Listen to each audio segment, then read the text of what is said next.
ਬੀਤੇ ਸੋਮਵਾਰ ਬਾਈਡਨ ਪ੍ਰਸ਼ਾਸਨ ਨੇ ਇਹ ਫੈਸਲਾ ਲਿਆ ਆ ਵੀ ਅਮਰੀਕਾ ਦੇ ਵਿੱਚ ਉਹ 1 ਬਿਲੀਅਨ ਟਰੀਜ਼ ਜਿਹੜੇ ਆ ਉਹ ਲਾਉਣਗੇ। ਮਿਲੀਅਨਸ ਆਫ ਏਕੜਸ ਦੇ ਉੱਤੇ ਜਿਹੜੀ ਧਰਤੀ ਜਿਹੜੀ ਆ ਉਹ ਸੜੀ ਆ ਜਾਂ ਡੈਡ ਵੁੱਡਲੈਂਡਸ ਜਿਹੜੇ ਹੈਗੇ ਨੇ ਇਸ ਦੇ ਵਿੱਚ। ਇਹ ਵੈਸਟਰਨ ਕੋਸਟ ਦੇ ਉੱਤੇ ਕਹਿੰਦੇ ਇਹ ਜਿਹੜੇ ਨਵੇਂ ਰੁੱਖ ਆ 1 ਬਿਲੀਅਨ ਰੁੱਖ ਜਿਹੜੇ ਉਹ ਲਾਉਣ ਦਾ ਜਿਹੜਾ ਪ੍ਰਸਤਾਵ ਇਹਨਾਂ ਨੇ ਹੁਣ ਰੱਖਿਆ ਹੈਗਾ ਆ। ਸਭ ਤੋਂ ਵੱਧ ਵੈਸਟ ਦੇ ਵਿੱਚ ਅੱਗਾਂ ਜਿਹੜੀਆਂ ਆ ਉਹ ਲੱਗਦੀਆਂ ਨੇ, ਵਾਈਲਡ ਫਾਇਰਸ ਜਿਹੜੀਆਂ ਉਹ ਲੱਗਦੀਆਂ ਨੇ।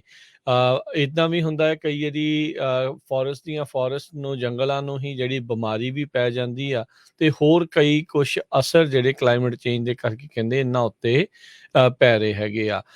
ਕਹਿੰਦੇ ਵੀ ਨਵੇਂ ਜਿਹੜੇ ਰੁੱਖ ਲਾਉਣ ਨੂੰ ਲੈ ਕੇ ਆ, ਰੀਗਰੋ ਕਰਨ ਨੂੰ ਨੈਚੁਰਲੀ, ਕਹਿੰਦੇ ਵੀ ਉਹ ਹੁਣ ਬਹੁਤ ਸਲੋ ਹੋ ਗਿਆ ਆ ਪ੍ਰੋਸੈਸ, ਤੇ ਨਵੇਂ ਟਰੀਜ਼ ਜਿਹੜੇ ਉਹ ਖੁਦ ਲਾਉਣੇ ਪੈਣਗੇ। ਕਹਿੰਦੇ ਵੀ ਇਹ ਪ੍ਰੋਸੈਸ ਇੰਨਾ ਪਿੱਛੇ ਆ ਵੀ ਫੋਰੈਸਟ ਇੰਨੇ ਜ਼ਿਆਦਾ ਹੌਟ ਹੋ ਚੁੱਕੇ ਆ, ਬਰਨ ਹੋਣ ਤੋਂ ਬਾਅਦ ਵੀ ਨਵੇਂ ਜਿਹੜੇ ਰੁੱਖਾਂ ਦਾ ਉੱਗਣਾ ਥੋੜਾ ਔਖਾ ਪਹਿਲੋਂ ਦੇ ਨਾਲੋਂ ਹੋਇਆ ਪਿਆ ਆ। 4.1 ਮਿਲੀਅਨ ਏਕੜ ਜਾਂ ਕਹਿ ਸਕਦੇ ਆ ਵੀ 1.7 ਮਿਲੀਅਨ ਹੈਕਟਰ ਇਹਨਾਂ ਇਲਾਕਿਆਂ ਦੇ ਵਿੱਚ ਨਵੇਂ ਰੁੱਖ ਲਾਉਣ ਦੀ ਜਿਹੜੀ ਉਹ ਅਸਾਰ ਹੈਗੀ ਆ।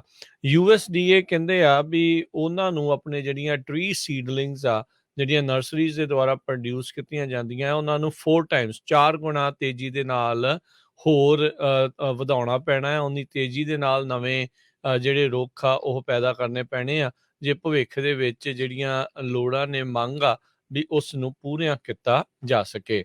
ਕਹਿੰਦੇ ਵੀ ਇਹ ਉਦੋਂ ਆਇਆ ਆ, ਹੁਣੇ ਰੀਸੈਂਟਲੀ ਕਾਂਗਰਸ ਦੇ ਵਿੱਚ ਪਿਛਲੇ ਸਾਲ ਇੱਕ ਬਾਈ ਪਾਰਟੀਜ਼ਨ ਲੈਜਿਸਲੇਸ਼ਨ ਉਹ ਪਾਸ ਹੋਇਆ, ਜਿਸ ਦੇ ਨਾਲ ਫੋਰੈਸਟ ਸਰਵਿਸ ਨੂੰ 1.2 ਬਿਲੀਅਨ ਟਰੀਜ਼ ਆਉਣ ਵਾਲੇ ਅਗਲੇ ਇੱਕ ਦਹਾਕੇ ਦੇ ਵਿੱਚ ਪਲਾਂਟ ਕਰਨ ਦੇ ਲਈ ਜਿਹੜੀ ਫੰਡਿੰਗ ਆ ਉਹ ਦਿੱਤੀ ਜਾਵੇਗੀ। ਸੋ ਨਾਲ ਦੇ ਨਾਲ ਪ੍ਰੈਜ਼ੀਡੈਂਟ ਜੋ ਬਾਈਡਨ ਨੇ ਵੀ ਏਜੰਸੀ ਨੂੰ ਆਰਡਰ ਕੀਤਾ ਆ ਵੀ ਮੁਲਕ ਦੇ ਜੰਗਲਾਂ ਨੂੰ ਹੋਰ ਰੈਜ਼ਿਲੀਐਂਟ ਜਿਹੜਾ ਉਹ ਬਣਾਇਆ ਜਾਵੇ।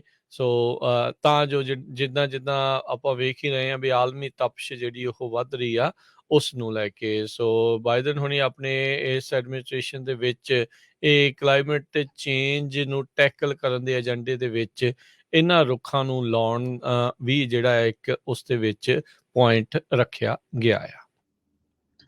ਅਗਲੀ ਖਬਰ ਵਿੱਚ ਚਲੀਏ ਤੇ ਮੈਗਾ ਮਿਲੀਅਨ ਜੈਕਪਾਟ ਹੁਣ $1 ਬਿਲੀਅਨ ਤੋਂ ਉੱਪਰ ਦਾ ਹੋ ਗਿਆ ਆ।